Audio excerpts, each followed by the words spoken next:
एक आदमी की 4 पत्नियां थी। वो अपनी चौथी पत्नी से बहुत प्यार करता था और उसकी खूब देखभाल करता था। वो उसको सबसे श्रेष्ठ मानता था। वो अपनी तीसरी पत्नी से भी प्यार करता था और हमेशा उसे अपने मित्रों को दिखाना चाहता था।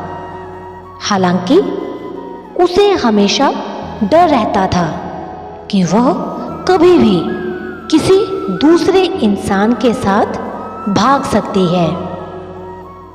वो अपनी दूसरी पत्नी से भी प्यार करता था।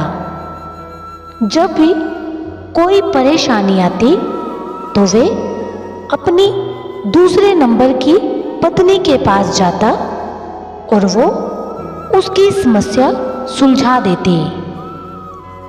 वह अपनी पहली पत्नी से प्यार नहीं करता था, जबकि पत्नी उससे बहुत गहरा प्यार करती थी और उसकी खूब देखभाल करती थी। एक दिन वो बहुत बीमार पड़ गया और जानता था कि जल्दी ही वो मर जाएगा। उसने अपने आप से कहा, मेरी 4 पत्नियां हैं, उनमें से मैं एक को अपने साथ ले जाता हूं। जब मैं मरूं तो वह मरने में मेरा साथ दे। तब उसने चौथी पत्नी से अपने साथ आने को कहा तो वह बोली, नहीं, ऐसा तो हो ही नहीं सकता, और वह वहां से चली गई। उसने तीसरी पत्नी से पूछा तो वह बोली कि जिंदगी बहुत अच्छी है यहाँ। जब तुम मरोगे तो मैं दूसरी शादी कर लूंगी। उसने दूसरी पत्नी से कहा तो वो बोली, माफ कर दो, इस बार मैं तुम्हारी कोई मदद नहीं कर सकती। ज्यादा से ज्यादा मैं तुम्हारे दफनाने तक तुम्हारे साथ रह सकती हूं। अब तक उसका दिल बैठ सा गया और वो ठंडा पड़ गया। तब एक आवाज आई, मैं तुम्हारे साथ चलने को तैयार हूं। तुम जहां जाओगे मैं तुम्हारे साथ चलूंगी।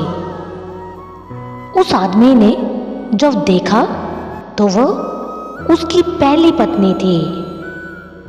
वह खाने पीने के अभाव में बहुत ही कमजोर हो गई थी और वो बहुत बीमार सी लग रही थी।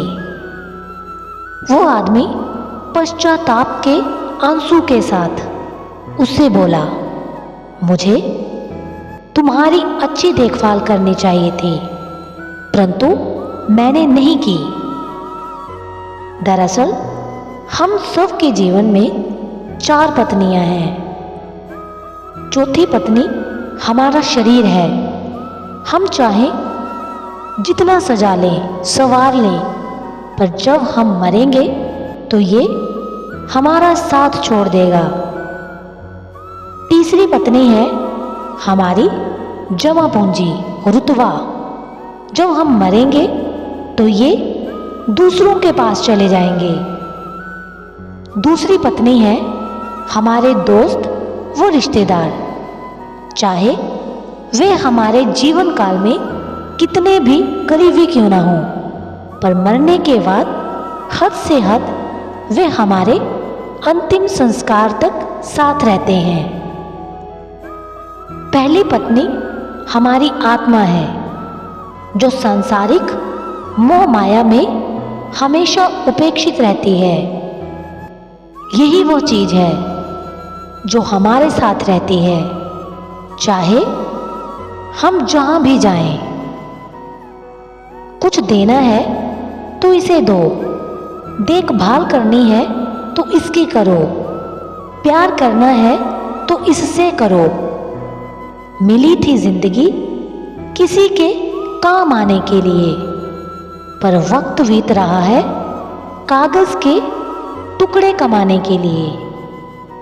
क्या करोगे इतना पैसा कमाकर? ना कफन में जेब है, ना कब्र में अलमारी, और ये मौत के फरिश्ते तो रिश्वत भी नहीं लेते। ये मौत के फरिश्ते तो रिश्वत भी नहीं लेते।